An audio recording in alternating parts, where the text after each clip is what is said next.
우선 처음 경찰로부터 전화를 받았다. 이때부터 시작되었다고 보시면 됩니다. 뭔 일 없었냐? 이런 사건 관련해서 물어보는 경우들이 있거든요. 그때 말하는 내용들이 다 수사 보고로 해서 들어간다고 생각하시면 됩니다.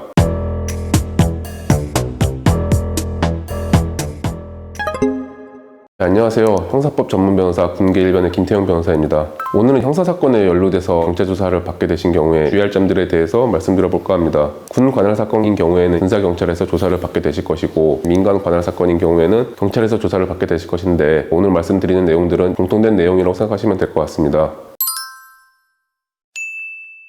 우선 처음 경찰로부터 전화를 받았다. 이때부터 시작되었다고 보시면 됩니다. 보통 어디 경찰서 누구이다, 무슨 건으로 해서 연락을 드렸다, 언제 어디로 조사를 받으러 나와달라, 이런 식으로 이야기를 시작을 하는데, 그러면서 이제 이러이러한 일이 있었냐, 뭔 일 없었냐, 이런 사건 관련해서 물어보는 경우들이 있거든요. 그때 말하는 내용들이 다 수사 보고로 해서 들어간다고 생각하시면 됩니다. 그렇기 때문에 처음 경찰로부터 연락을 받았을 때에도 질문에 말을 많이 한다기보다는 오히려 무슨 일 때문에 그러는 거냐, 어떤 걸로 뭐 신고가 들어간 거냐, 왜 부르는 거냐, 고소사건 같은 경우에는 고소인 쪽에서 뭐라고 얘기를 하냐, 이런 걸 이제 상세히 물어보시는 것이 좋거든요. 물론 경찰 수사관에 따라서 얘기를 해주는 경우도 있고 안 해주는 경우도 있긴 한데, 적어도 경찰 조사 들어가기 전에 상황 파악을 하는 게 중요하기 때문에 최대한 많이 물어보시고 들을 수 있으면 듣는 게 좋습니다. 경찰 조사 일정이 잡혔다 그러면은 해당 사건에 대해서 처음부터 끝까지 기억을 되살리면서 쭉 사건을 정리하셔야 됩니다. 생각나시는 대로 쭉 한번 적어보세요. 최대한 구체적으로 적어보시고요. 그러면서 자신에게 유리한 부분, 불리한 부분 구분하시고 뒷받침할 수 있는 객관적인 자료가 뭐가 있을지 생각해 보시면서 같이 적어보세요. 여기서 말하는 객관적인 자료 같은 거는 CCTV, 블랙박스 이런 게 될 수가 있을 것이고, 카카오톡, 문자메시지, 통화녹음 이런 게 될 수도 있고요. 목격자 같은 게 될 수도 있죠.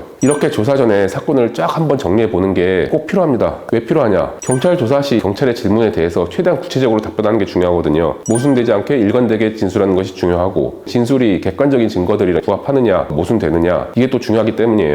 그리고 이제 경찰 조사 받으실 때 불리한 질문에 대해서 기억이 잘 나지 않습니다. 오래돼서 잘 모르겠습니다. 이런 식으로 답변하면은 불리하니까 이렇게 이야기하는구나, 이렇게 받아들여질 수가 있거든요. 해명해야 될 부분이 있다 싶으시면 처음부터 적극적으로 상세하게 해명할 필요가 있습니다. 또 하나 말씀드리고 싶은 게, 일반적으로 조사 마지막에 하고 싶은 말 있으면 해보라거나 조서 출력한 다음에 마지막에 쓰라고 하는 경우들이 있거든요. 그때 없습니다, 그렇게 하지 마시고, 수사관이 물어봐 줬으면 했는데 안 물어본 것이 있다, 본인에게 유리한 부분들이 있는데 체크가 안 된 것 같다, 그에 대해서는 상세하게 이야기하시거나 적으셔야 돼요. 수사관한테 이런 건 안 물어보시냐, 중간중간에 적극적으로 해명을 해야 되는 거고, 그런 부분들이 끝나면서 생각이 났어요. 그럼 어떻게든 집어넣어야죠. 조사가 끝나고 나면은 조서를 출력한 다음에 열람을 하면서 확인하는 절차가 있어요. 이때도 대충 보고 이상 없습니다 이렇게 하지 마시고 하나하나 따지면서 보세요. 본인이 이야기한 그대로 잘 적혀 있는지 보셔야 되는데, 우리나라 말 같은 경우에 아다르고 어다르고 그렇잖아요. 본인이 직접 쓴 게 아니고 답변한 거를 수사관이 받아 적는 거잖아요. 그렇기 때문에 쭉 한번 보시면서 오해가 있게 적혔다거나 아니면 의도가 다르게 적혔다거나 이런 부분들이 있으면 꼭 체크하시면서 수정을 하셔야 됩니다.